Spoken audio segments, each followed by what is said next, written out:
కోసం మంచి మాటలు మిత్రమా. మనసుకు శాంతి, మనిషికి విశ్రాంతి కావాలి అంటే మనకు ఎంత వరకు అవసరమో అంతవరకే ఆలోచించడం నేర్చుకోవాలి.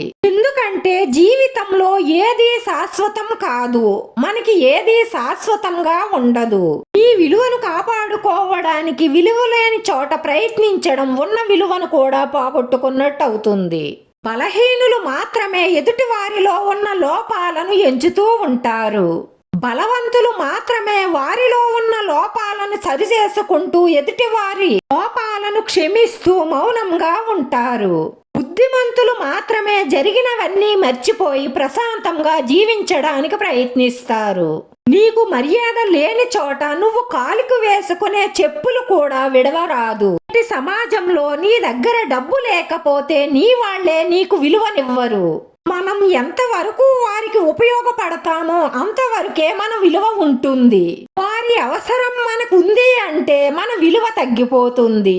వినయం లేని విద్య, సుగుణం లేని రూపం, ఉపయోగం లేని ధనం, శౌర్యం లేని ఆయుధం, ఆకలి లేని భోజనం, పరోపకారం చెయ్యని జీవితం వ్యర్థమే.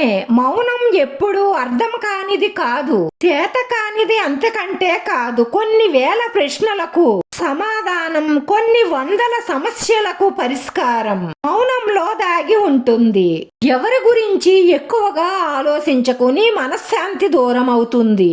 ఏం జరిగినా దేవుడు నిర్ణయం అని భావించు, అప్పుడు ప్రశాంతంగా ఉంటావు.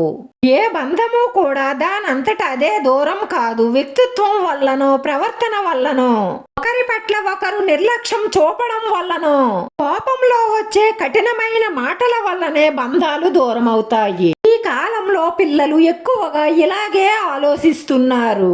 తల్లిదండ్రులు అవసరం ఉన్నంత వరకు వారితో చాలా ప్రేమగానే ఉంటున్నారు. వారికి రెక్కలు వచ్చాక మీరేం చేశారు? అందరి తల్లిదండ్రులు చేసినట్లే మీరు మమ్మల్ని కన్నారు గనక పెంచారు, ఇందులో మీ గొప్పేముంది అని అడుగుతున్నారు. అలాంటి పిల్లలు ఒక్కసారి ఆత్మ పరిశీలన చేసుకోండి మిత్రమా. రోజువారీ అవసరం తీరిపోయింది కదా అని వారిలో ఉన్న లోపాలను ఎంచకండి. వాళ్ళు ఎంత కష్టపడి ఎన్ని త్యాగాలు చేసి మిమ్మల్ని పెంచారో గుర్తు తెచ్చుకోండి. రేపు మీ పిల్లలను కూడా ఎంతో కష్టపడి మీ సుఖాలన్నిటినీ త్యాగం చేసి ఇచ్చిన తరువాత మీ అవసరం తీరాక మీ పిల్లలు అలా అంటే మీకెలా ఉంటుందో ఒక్కసారి మీ తల్లిదండ్రుల స్థానంలో నిలబడి ఆలోచించండి. వారు పడే నరకయాతన ఏమిటో మీకు అర్థమవుతుంది. వాళ్ళు చనిపోయిన తరువాత నిప్పు పెట్టండి. వాళ్ళు బతుకుండగానే మీ కఠినమైన మాటలతో వారి మనసుకు నిప్పు పెట్టి కాల్చెయ్యకండి.